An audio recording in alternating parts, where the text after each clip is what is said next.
Hello കൂട്ടുകാരെ, ഇന്ന് കുറച്ച് മത്തിപ്പീര ഉണ്ടാക്കുവാണ്. ചെറിയ നല്ല നാടൻ മത്തി കിട്ടി. അപ്പം മത്തിപ്പീര ഉണ്ടാക്കാൻ പോവാണ്. അപ്പം അതിന് ആവശ്യം എനിക്ക് ചെറിയുള്ളിയാണ് വേണ്ട, പക്ഷെ ചെറിയുള്ളി ഇല്ല. അപ്പം 1.5 സവാള, ഒരു 2-3 വെളുത്തുള്ളി, ഒരു കഷ്ണം ഇഞ്ചി. എനിക്ക് പച്ചമുളക് ഇച്ചിരി എരിവ് വേറെ വേണം പീരയ്ക്ക്.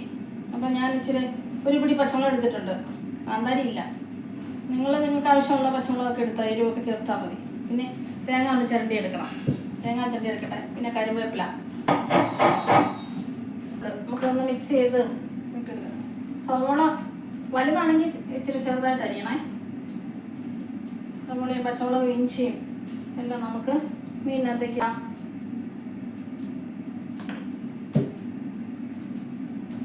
കറിവേപ്പില, തേങ്ങ നല്ല ഫ്രഷ് മുഴുവനിട്ടേക്കാം.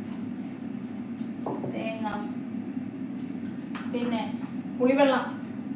ഞാൻ പുളിയുടെ വെള്ളം ആദ്യം ഒഴിക്കുന്നത്. വേണമെങ്കിൽ നമുക്ക് പുളി ഇട്ട് കൊടുക്കാം. നമ്മൾ ഇത്തിരി വെളിച്ചെണ്ണയും കൂടി ഒഴിച്ച് മിക്സ് ചെയ്യണം. ആവശ്യത്തിന് ഉപ്പ്. നമുക്കിത് മിക്സ് ചെയ്യുമ്പോൾ തന്നെ നല്ല പീരക്കറിയുടെ മണം സ്മെല്ല് വരും. മഞ്ഞൾപ്പൊടി കൂടി ചേർക്കണം, കളറ്. ഇനി നമുക്ക് ഈ പുളിയുടെ അങ്ങ് ഇട്ട് കൊടുക്കാം. മീൻ പീരയ്ക്ക് എനിക്ക് നന്നായിട്ട് പുളി വേണേ. നമുക്കിൻ്റെ ബാലൻസ് ഇരിക്കുമ്പോൾ നാളെ രാവിലെ നമുക്ക് പഴയങ്ങഞ്ഞി കുടിക്കാൻ എന്ത് നല്ലതല്ലേ. നല്ല ടേസ്റ്റാണ് മീൻ പീര കൂട്ടി പഴയങ്ങഞ്ഞി കുടിക്കുന്നത്. മത്തി ആയതുകൊണ്ട് അധികം വെള്ളം വെക്കണ്ട. പിന്നെ പുളിയുടെ വെള്ളമുണ്ട് കേട്ടോ. സൂപ്പറായിട്ടുണ്ട്. നമുക്ക് അടുപ്പത്ത് വെക്കാം. അടുപ്പത്ത് വെച്ച് അടച്ച് വെച്ച് വേവിക്കാം.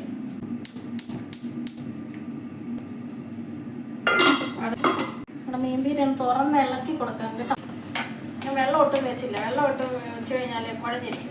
അടച്ചു വെക്കണ്ട. ഇനി അടച്ചു വെച്ചാലേ തോർത്തി എടുക്കണം. വെള്ളം പറ്റിപ്പോകാനായിട്ട് നമുക്കിങ്ങനെ ചിക്കി ഇടാം.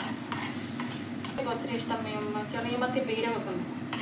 എൻ്റെ പീരയ്ക്കകത്തിടാനേ ഞാൻ ഫ്രഷായിട്ട് ബാൽക്കണിയിൽ വെച്ചിരിക്കുന്ന കറിവേപ്പില ഒരു കറിവേപ്പില എടുക്കുക. കണ്ടോ, നാളെ ഞാൻ വെച്ചല്ലേ, അത് ഇത്രയായി.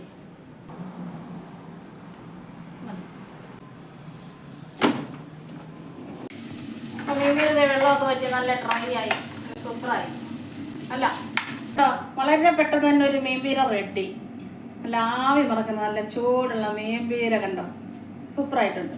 വീഡിയോ ഒരു ചെറിയ മത്തിപ്പീര. അപ്പോൾ എല്ലാവരും ലൈക്ക് ചെയ്യുക, ഷെയർ ചെയ്യുക, സബ്സ്ക്രൈബ് ചെയ്യുക. ഇഷ്ടമെങ്കിൽ ലൈക്ക് ചെയ്യണേ, കമൻറ്റ് ചെയ്യണേ, റിവ്യൂ ചെയ്യാൻ മറക്കല്ലേ.